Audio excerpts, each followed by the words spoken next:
कौन कमी होला सोना हमरा तू बता, कौन कमी होला धानी हमरा तू बता।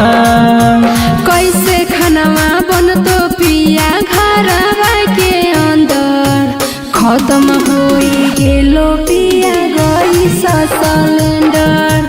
कैसे खानामा बनतो पिया घरवा के अंदर, खत्म होई गेलो पिया गैस सिलेंडर।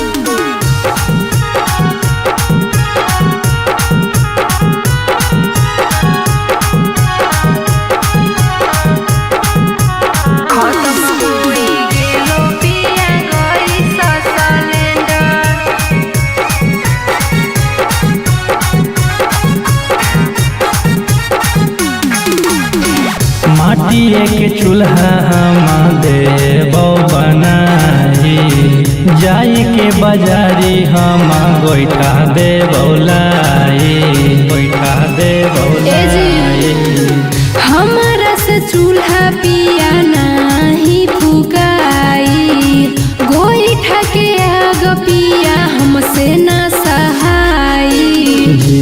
नहीं कर सोना बात हमर माँ, जिदी नहीं कर सोना बात हमर माँ। कैसे खानामा बनतो पिया घरवा के अंदर, खत्म होई गेलो पिया गैस सिलेंडर।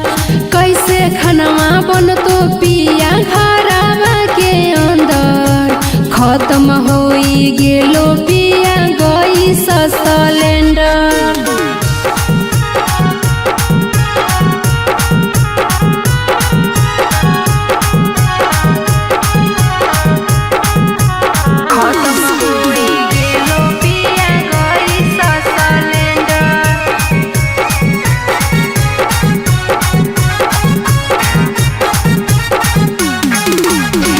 काची करो धानी सब गैसा के चक्कर में पागल है, लेके सिलेंडर सभे लंबा लंबा लागल है।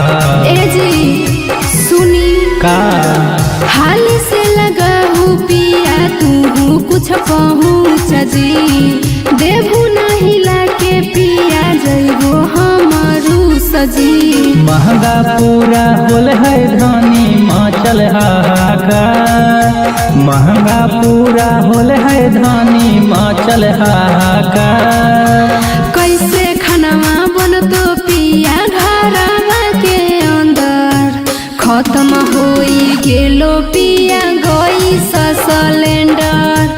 कैसे खानामा बनतो पिया घरवा के अंदर, खत्म होई गेलो पिया गैस सिलेंडर। जहानाबाद।